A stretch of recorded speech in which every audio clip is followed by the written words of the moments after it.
Dalton Bishop, stage name Jackie Opel, was a singer, composer, and creator of spooge music. He was born on August 27, 1938 in Chapman Lane, Bridgetown, and died on March 9, 1970.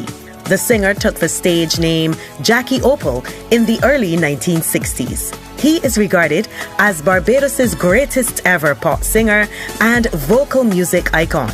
He is only the second Barbadian creative artist to have a concert venue named after him, the Jackie Opel Amphitheatre, and the first singer on whom such an honour has been bestowed. The honour was accorded in 1998 in recognition of Jackie's achievement in creating the Barbadian music beat spooge in 1968 to 1969, thus giving Barbados a higher profile in the contemporary music world than anyone could ever think of or hope to attain.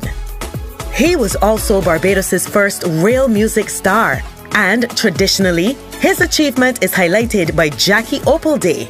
On March 9th each year, there is a concert at the Jackie Opel Amphitheatre in the General Post Office Complex, and this is dedicated to him and was established in order to help develop the talents of young Barbadians and to keep his name alive. In 1962, he migrated to Jamaica, living there for 6 years and impressing everyone with his vocal talents. While there, he was accorded the coveted title of Male Vocalist of the Year 1965 and 1966. While in Jamaica, Jackie influenced the rising group of singers including Robert Marley, Jimmy Cliff, Ken Booth, Alton Ellis, Desmond Decker, Hopton Lewis, and Derek Harriott. His voice is heard on one of the early Wailers songs, and it is now known that the Wailers sang as backups on his songs. He also performed with Byron Lee and the Dragonaires. The singer returned to Barbados in 1968 and launched his new beat that combined Jamaican and Eastern Caribbean rhythms. He recorded a single album, the memorable Jackie Opel, in 1969. Spooge had a galvanizing effect on Barbadians, who responded rapturously to the sound, and his early records such as You Got to Pay and Higher received mega hits acclaim. In 1966, the Democratic Labour Party, at its 40th anniversary and independence celebrations, awarded Jackie Opel Awards for Art and Culture to Cynthia Wilson, a doyen of Barbadian theatre, and to Anthony Walrond, a prolific songwriter and former chairman of the National Cultural Foundation. In 2006, the Pannonia All-Star Ska Orchestra recorded a performance of Push Wood at the Trafo Club in Budapest, Hungary. In 2010, on the 40th anniversary of his death, Sombrero Club, Pinerolo, near Turin, Italy, held a concert in his honor. In 2012, the National Independence Festival of Creative Arts, NIFCA, established the Jackie Opel Award, which is given for the best locally written, arranged, and performed musical selection in any genre rendered during this festival. In 2020, on his birthday, August 27th, a digital monument which reads Jackie Opel, King of Spooge, was unveiled in his honor at his final rest place, Westbury Cemetery, St. Michael.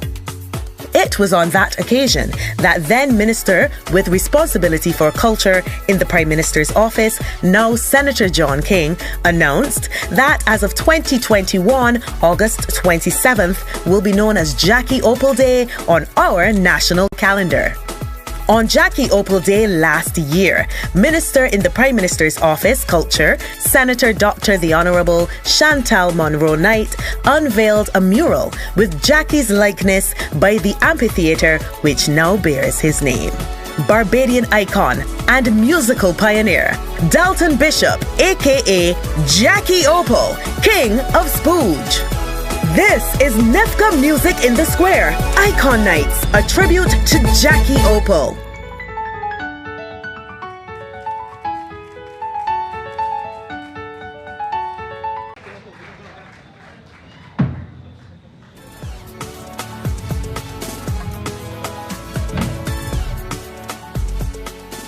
Jackie went to Jamaica then, and there was nothing in Jamaica, as there was no other part of the Caribbean that could match Jackie for voice or for talent in terms of as an entertainer.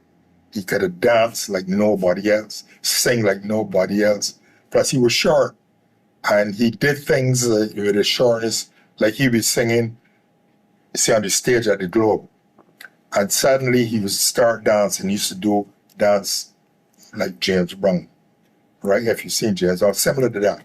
And then out of the blue, he would run across the stage and do a flip off the wall, you know, on the stage, and come back and pick up the mic and start singing, right? And that was Jackie, and he took that talent, and that not only singing talent, but that entertainment talent into Jamaica and blew everybody in Jamaica's mind. To this day, if you go to Jamaica and you mention the name of Jackie, Jamaicans are still convinced that Jackie was a Jamaican, right? It's still the belief among a lot of Jamaicans that Jackie was as a Jamaican. I didn't recognize how big a force Jackie was in Jamaica, although I'd heard about it and read about it. But I got really convinced about how big a force he was when we started doing the reggae festival. And there was no Jamaican artists, especially vintage artists, who we booked to come to Barbados. And when they came here, and you mentioned Jackie Opel, right? That they couldn't believe it, that this is where Jackie came from. Because even in Jamaica, I said before, they still believed that he was Jamaican. Because he was so big in Jamaica, right, that a lot of people know and a lot of people don't know that a lot of his tunes, which you would have heard, is still here now, which are recorded in Jamaica by Jackie. His backing people were the members of the Wailers, mainly Bob Marley, Bunny Wailer, and Peter Tosh. He was so good. And he used to play bass and other things in the Wailers as well. He was a section musician. And so Jackie also sang a lot of American music.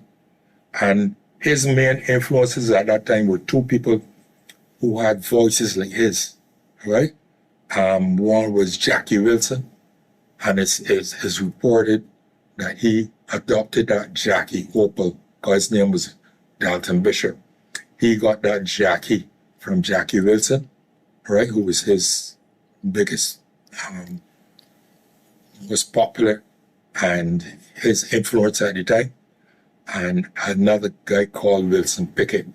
And they both had similar styles, both in terms of the voice and voice range, and as well as the dancing style, and James Brown as well. And those were his mentors. We in Barbados, we had heard his music, right, from Jamaica, and added to the fact that we grown up with him. And this was in Barbados, the whole of Barbados, you know, we come with people in the city around town, right? And when he came out to Barbados, he started back into his usual rhythm, working around the clubs, working dances, etc., etc. And eventually he used to do, there was a time in the 70s when Barbados had 1,001 bands and 1,001 singers, right?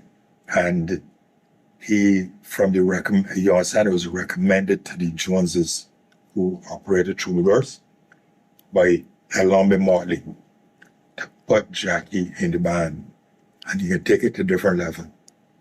And they put Jackie in the band, and he did take it to a different level, because when you went to a dance, Jackie would come in and do a session, and it took it to a different level.